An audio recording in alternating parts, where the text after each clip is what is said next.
That's right, I'm a dangerous man. Hello, everyone. Bront, CatHerder here. We're having some fun talking Raid Shadow Legends, and we are here on the free-to-pause account, but we're going to be talking about a bunch of stuff here. One of the things I would like to actually talk about, kind of clear the air about a little bit, and just make sure that you guys understand. It's an interesting situation for those of us that are content creators in Raid Shadow Legends, and I just want to make sure that you guys understand not only the situation that we can be in, but some of the best ways to get advice from us, and I say us as content creators as a whole, not just me, because you know what, I'm not the only content creator out there. I know it's shocking, I'm sure you've never heard of anybody else, but seriously, it is difficult sometimes to create content for people. We're not perfect, and sometimes the advice that we give isn't necessarily going to fall to everybody that we're trying to talk to. So I kind of want to talk a little bit about that and, just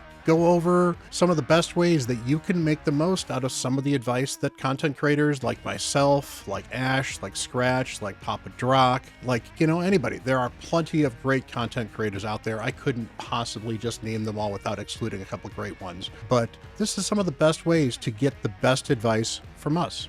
Now, first of all, one of the things I think that it helps to understand is understanding where the advice comes from content creators as far as who they are aimed at. Now, this is my free-to-play account here. My free-to-play account, I started early in 2025, so we're just over 180 days on this account. So stuff that I create from this account generally means it is aimed at earlier game, or at least people that are more casual and possibly a little more free to play than somebody who is spending a ton of money or has hardcore played the game. That said, I definitely do play this game at a much higher pace and a harder core level than a lot of other people. So just because I can do something at day 150, 180 doesn't mean that you're necessarily going to be able to do that. And that doesn't mean anything bad about anything you're doing. It doesn't mean you're doing something wrong. It doesn't mean that you are not somebody who knows the game.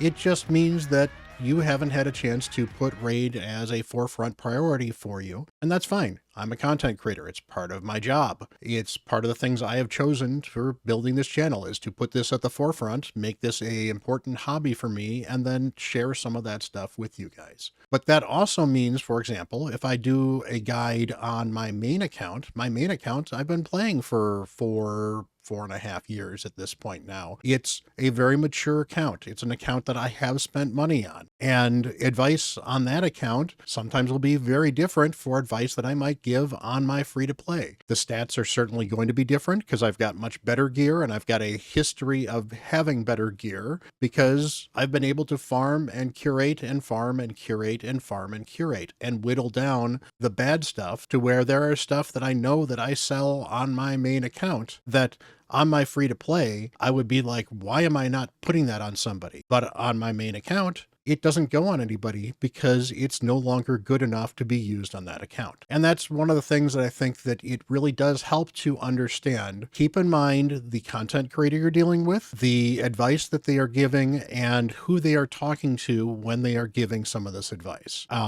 And specifically, for example, we've got Lemonisi coming out here. In fact, let's just go in and take a look at Lemonisi here quickly. As you can see, I have not had a chance to invest in her yet. I've got her leveled up a bit. She's actually in my vault. I am going to invest in Lemonisi. Whether or not I'm going to 6-star her, I don't know. I probably will eventually 6-star her because I'm going to build her for some damage. But I don't think I'm going to be booking her. At least she is not a high priority for me to book at the moment, because I do know that ultimately she is not going to be a great long-term champion for this account. That said, she is a very good damage dealer for where this account is at, and for my account, she fills a role that I need. So one of the things I really recommend doing is when you watch a champion guide for a champion, hopefully the content creator that is doing the guide is talking about the things that are good about the champion, the things that are bad about the champion, and ideally tries to place some context as to where they are with some of those things. And I know, for example, when I was streaming, I had several people who were talking about Lemonisi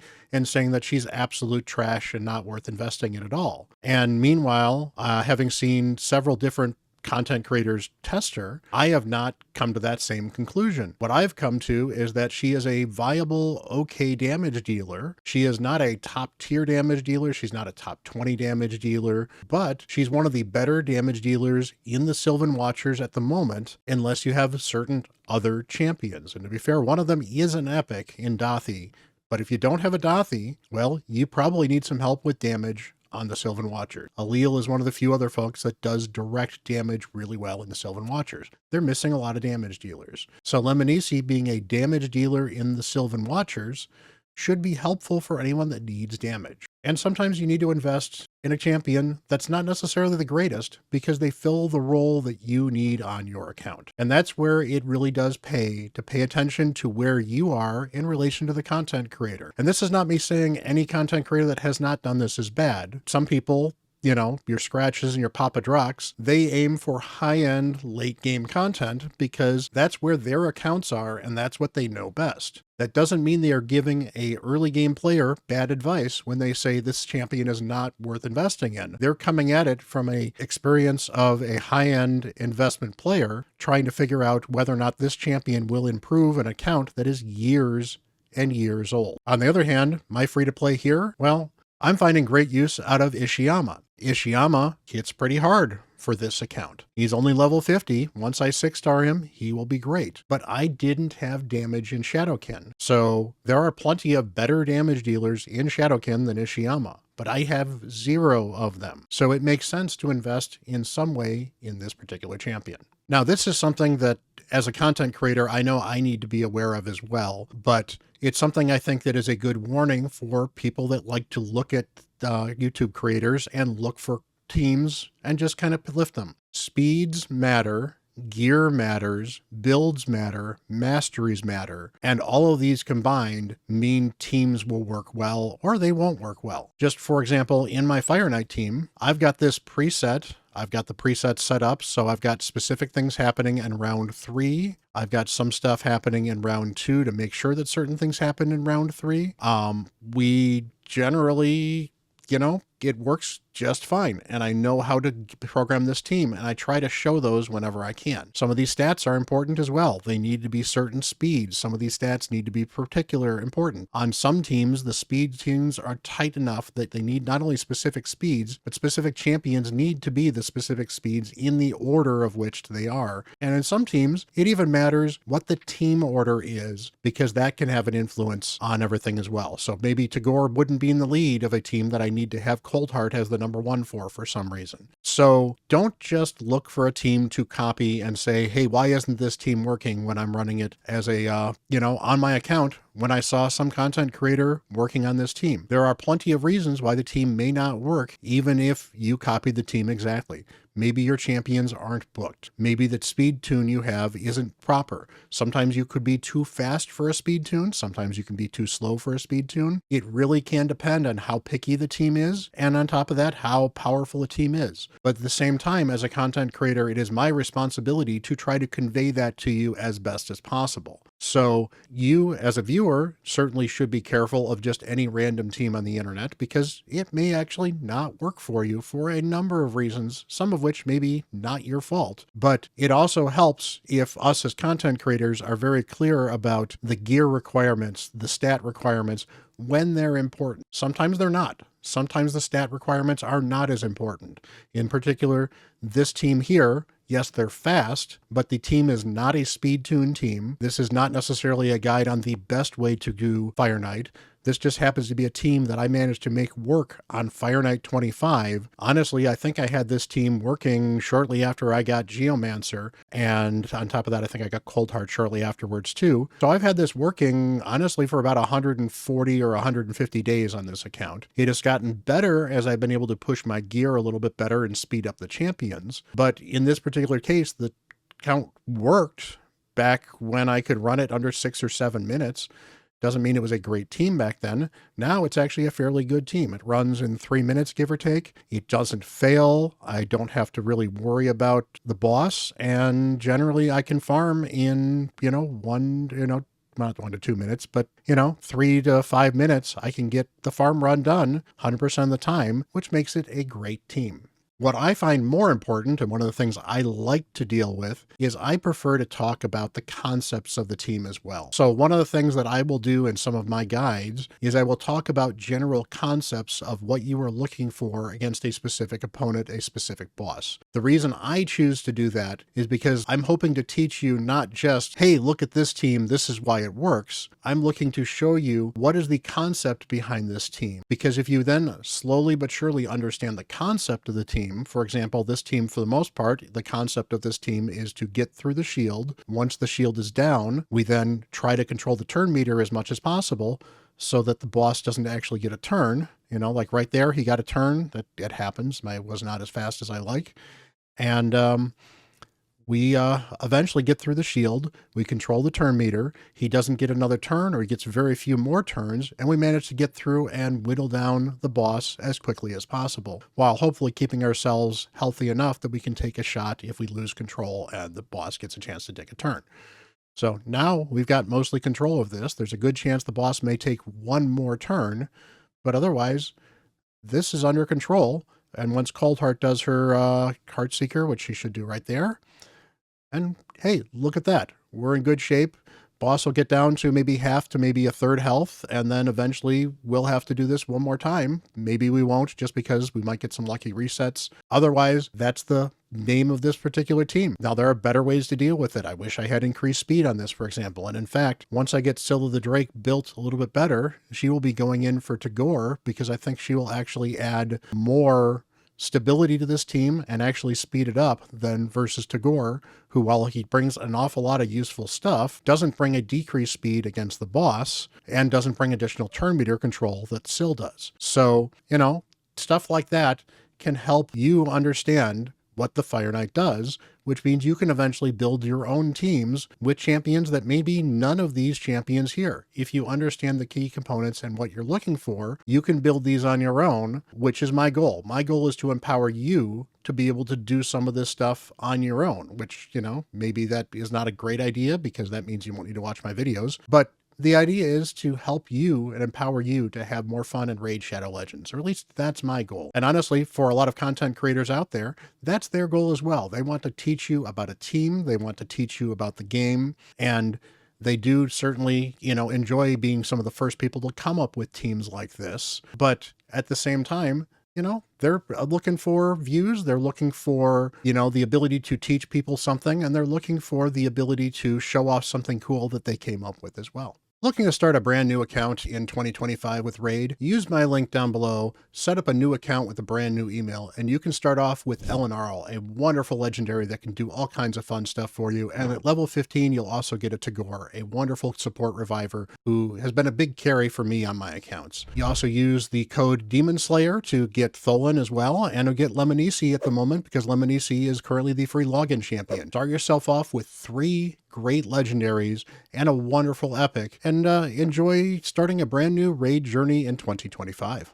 Finally, one of the things that I do want to bring up that I think is important to understand with Raid in general, and it's something I know a lot of content creators enjoy pushing as well, is don't be complacent and don't just sit around and wait for another content creator to show you the best way to do something. There are plenty of things that you can do to improve your account. You know, there are, to be fair, I'm looking at Doom Tower. There are plenty of videos on all of these bosses here. If you ever want me to make videos on some of these Doom Tower bosses, do let me know down in the comments below. But in general, you know, these are floors that can be challenging for people. Some of these floors are really, really tough. And in fact, I was stuck all the way down at floor 80 here up until I finally decided, you know what, it's time for me to keep on trying. And hey, due to, you know, having some good champions here. Look, I mean, this is the team that I've been able to clear most of these floors with. And in fact, this actually got me all the way up on auto, which is great. You've got Fabian locking people out. You've got Alice also locking people out. You've got these two guys doing some damage. You've got him giving us increased attack to do more damage, strengthen to keep everyone alive, and a chance to get some healing and revival. And then finally, you've got some decreased defense along with the cleanse as well with Ugo. And, you know, the team works particularly well. It's a solid concept team. It's certainly not the best wave clear team out there, but I've got 17 hours. I'm going to see if I can push this all the way to floor 120 because I cannot be complacent. And to be fair, that's something I don't want you guys to be as well. It is really easy in Raid to be complacent with things. And some of that is simply waiting for another content creator to solve your problem. And sometimes that is simply just not feeling that you could advance your account further than you could beforehand. Sometimes there's a champion that maybe you're looking at, it's like, this champion doesn't look great, but they do something that I don't have normally, and maybe they'd be interesting. You know what? Occasionally it's worthwhile building out a champion like that just to see if maybe they're better than you think they are, and they'll actually do what you want them to do. Sometimes you can't wait for a video by a content creator because you know what? There are 900 some odd champions in this game. We're closing in at 1,000, I think. It's nuts. We can't build guides on every single champion, particularly every single epic, let alone every single legendary that a lot of us never get access to. There's a lot of champions that don't have a lot of information on them. It doesn't mean there's a lot of champions that are bad. It just means sometimes those champions are waiting for the right situation and the right account. And there's a good chance that your account may be the right one. So don't be afraid to experiment a little bit, especially in situations like Doom Tower here, where the worst thing that I would have been out was a little bit of time if I was simply going to manual my way up these floors, which is what I was worried about having to do. Well, I managed to get myself to auto up a bunch of these floors, enough to where I'm going to auto as far as I can, and then I'm going to see if I can manual the rest, because I think I can do it with that team. And if not, I can see what other people I can swap in and out to maybe help me out. And if I get all the way up, that'd be amazing. Get an extra Sacred Shard, which would definitely be helpful. Get a legendary book, which would be helpful. I need one for Brogni. And, you know, overall, it would be a great win for this account to get up to the top of Doom Tower. That's my advice to you guys. That's my warning, I guess, for sitting on YouTube stuff. Don't be too complacent. Don't just take something and hard copy it. You know, spend some time learning things about the game. And, you know, hopefully you can become a better Raid Shadow Legends player. Hopefully you can become, you know, more educated with this stuff, and hopefully you can continue to, you know, support folks that like to teach people things. Now, I'm not calling out any content creator as somebody who doesn't like to teach people things. There's plenty of great content creators out there. They do like to teach people things. They like to show things off. They like to show off all kinds of cool stuff. And to be fair, there's plenty of content creators out there that aren't teaching things. They're just being entertaining. And there's nothing wrong with an entertaining content creator as well. I watch a lot of these guys. I follow a lot of them. There's some of them that I would not take advice from if you paid me to do so, because I know that they don't necessarily have as good a grasp of the game as I do, but they're still very, very entertaining. And on the other hand, that doesn't mean that I'm still not willing to take advice from one of those more entertaining ones, because oftentimes they can provide some pretty good advice. And I think it's overall good to hear the ideas from multiple people. One of the reasons I do consume other content creators' content is because I find it enjoyable to learn what they're thinking, maybe process it, maybe put my own spin on something sometimes. Sometimes it does give me ideas on something that maybe I should cover on my own channel. Sometimes I like how they presented it. Sometimes I don't like how they presented it.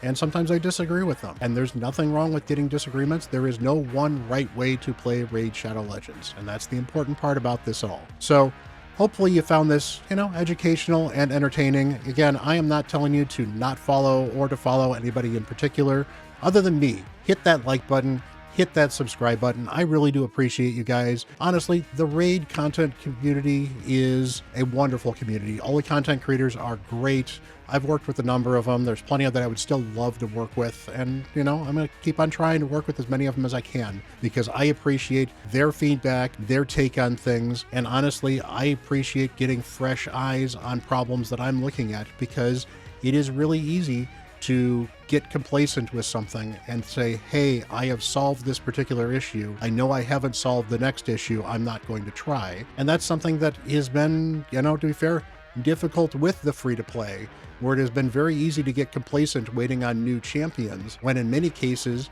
I've been able to solve some of these problems with some of the stuff I've had all along. I've just needed to tweak a few things here or there, or maybe I already have tweaked them and I just didn't actually try it out. So hopefully you keep on striving to be the best you can possibly be in life, in Raid, whatever works for you.